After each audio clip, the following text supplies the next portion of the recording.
Cuando yo pongo mi esperanza en cosas vanas, crece mi soberbia y se daña mi fe. Mi fe se adultera. Y cuando mi fe y mi esperanza están dañadas, no se ama. Mi egoísmo no se va a poder doblegar. No voy a crecer en el amor.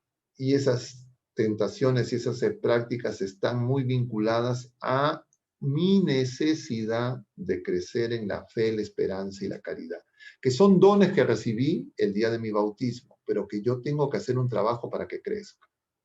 Y mi trabajo es creer, dirá el Señor, pero el demonio, el mundo y la carne atentan contra ese crecimiento en esa relación con Dios.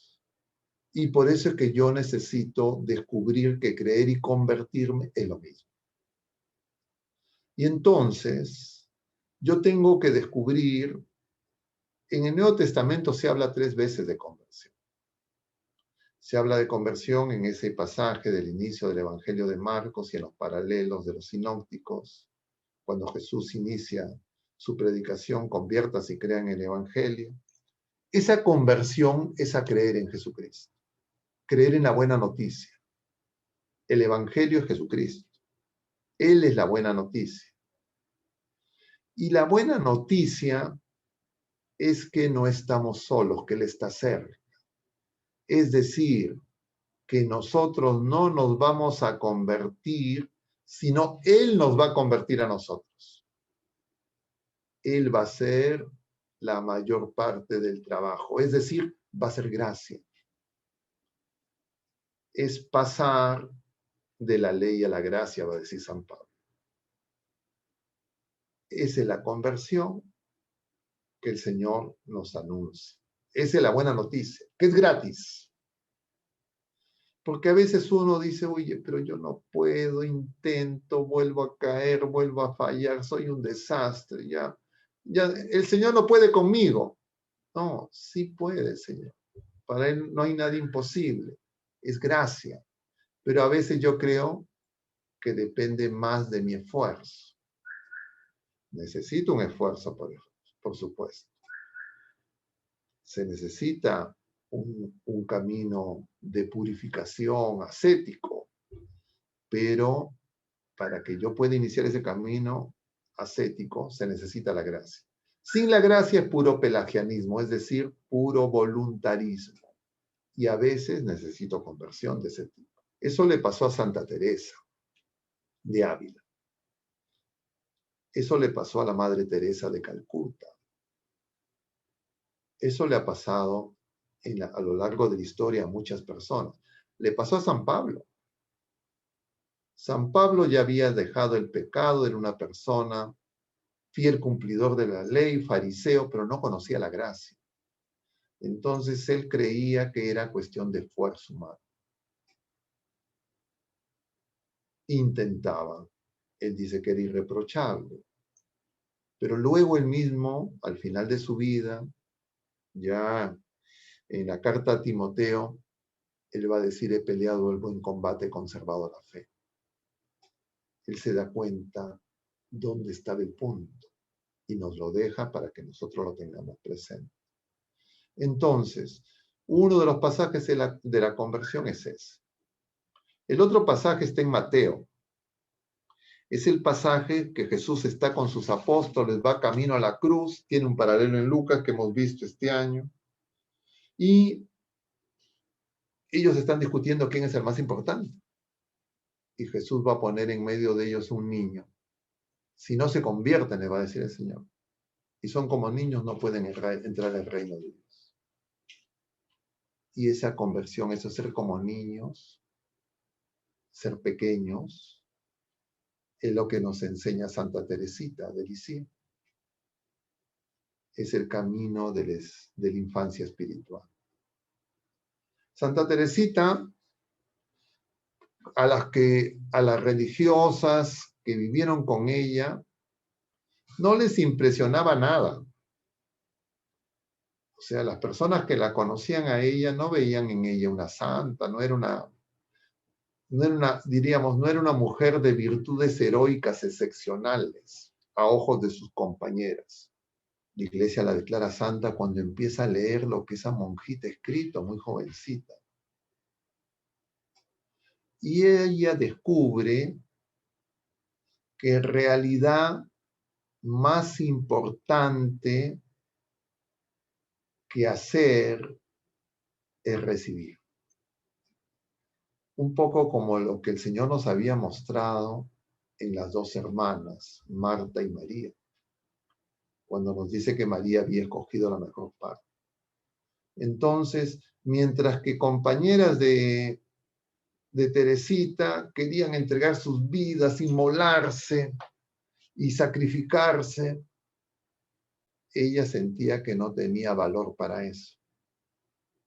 Ella sentía que era muy cobarde, que tenía defectos, que tenía imperfecciones. Y entonces ella dice, yo quiero recibir el amor de Dios. Más importante que lo que yo le doy al Señor es lo que el Señor me quiere dar a mí. El Señor viene con muchos dones.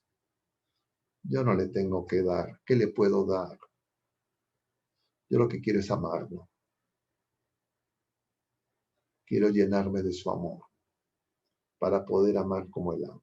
Entonces nosotros necesitamos también un volver a ser como niños.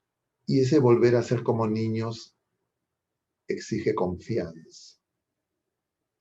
No implica una actitud pasiva, que nosotros no hacemos nada. Entonces ahora ya que fácil, me echo a la cama, no hago nada, soy un inútil, soy un perezoso, ¿no? Entonces el Señor va a hacer todo. No, porque el Señor me ha dado dones, nos ha dado dones, nos ha dado talentos. El Señor quiere que los usemos. Pero a veces nosotros nos fijamos tanto en nosotros mismos y en los demás que no tenemos la mirada puesta en el Señor. Y entonces yo necesito en tiempo de Cuaresma mirarme menos a mí, mirar menos a los demás y mirar más al Señor. Entonces me desentiendo de los demás y no me miro a mí, sí, pero me miro con los ojos del Señor. O lo que es equivalente con los ojos de María. Porque nuestra Madre Santísima es la que es ese caminito que descubre Santa Teresita. El caminito es María. María nos conduce al Señor. Porque ella siempre nos va a decir, hagan lo que les dice. Permanentemente nos va a estar llevando a la escucha, nos está llevando a su Hijo.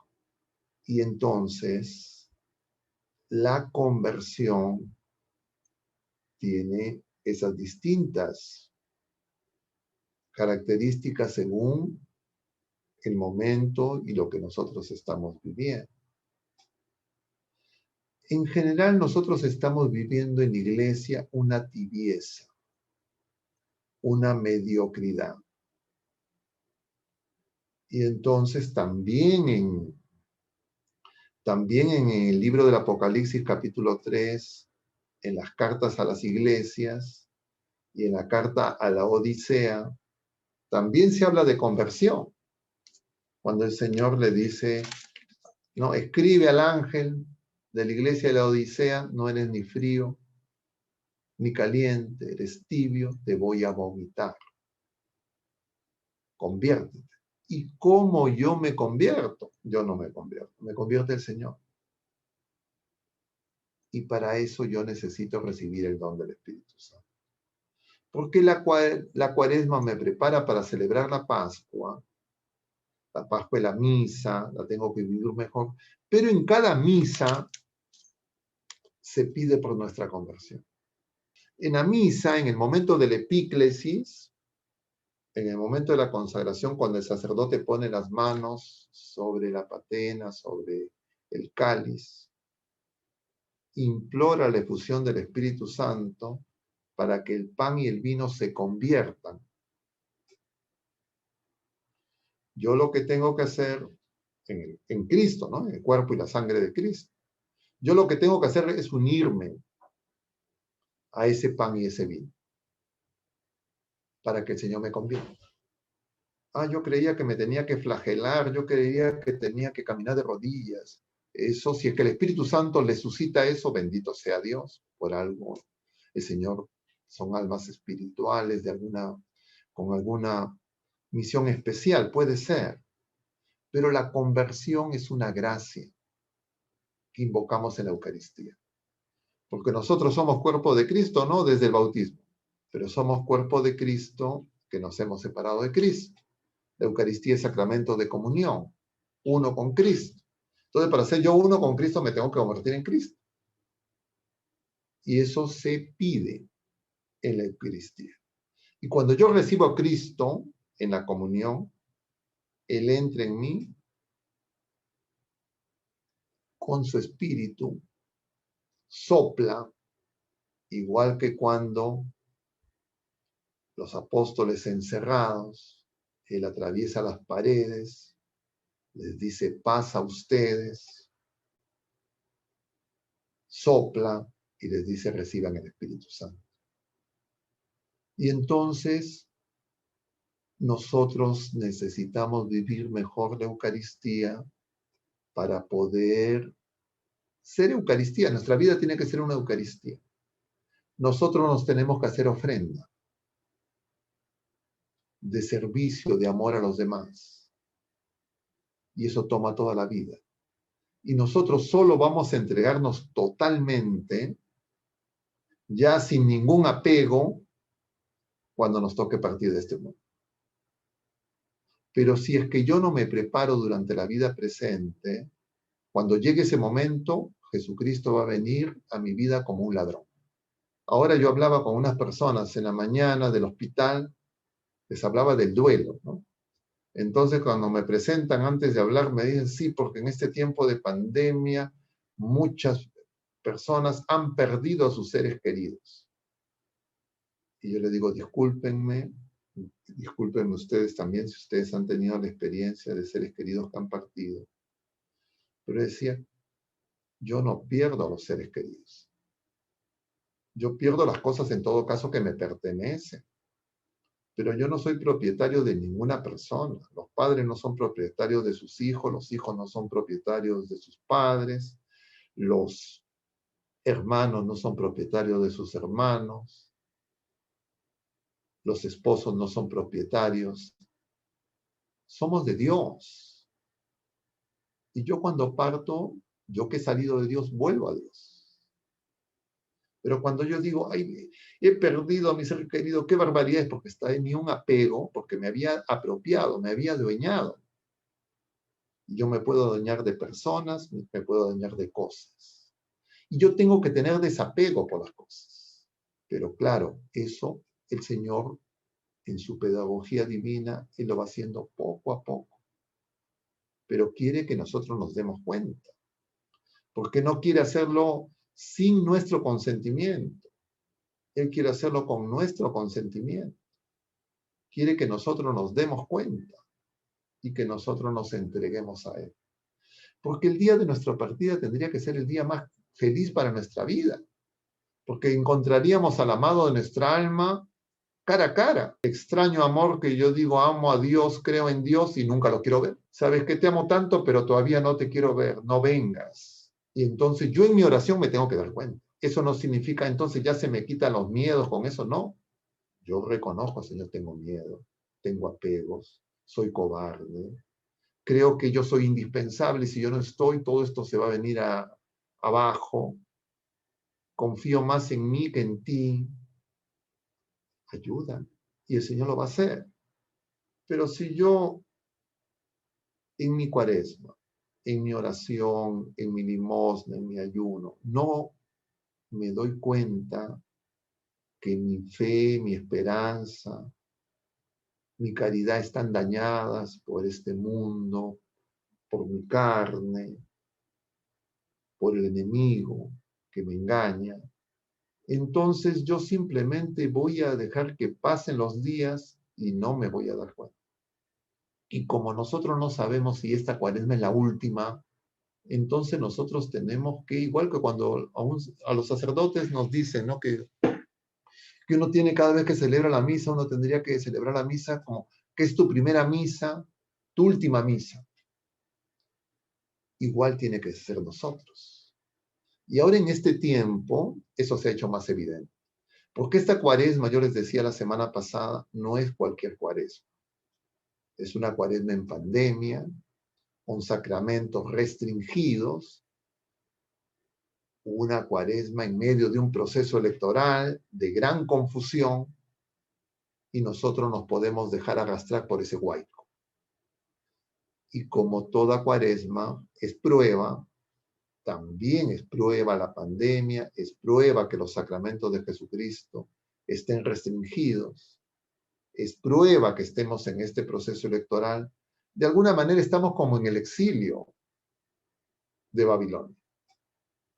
Podríamos decir, no tenemos rey, no tenemos sacerdotes, no tenemos sacrificios para muchas personas, pero podemos hacer la misma oración que Daniel, que Azarías, ¿no?, en el libro de Daniel, que veíamos el día de ayer en medio del fuego. Señor, un corazón contrito y humillado, tú no lo desprecias, porque lo único que podemos ofrecer nosotros al Señor es nuestra voluntad, porque nos ha creado libres y Él quiere que libremente nosotros lo elijamos.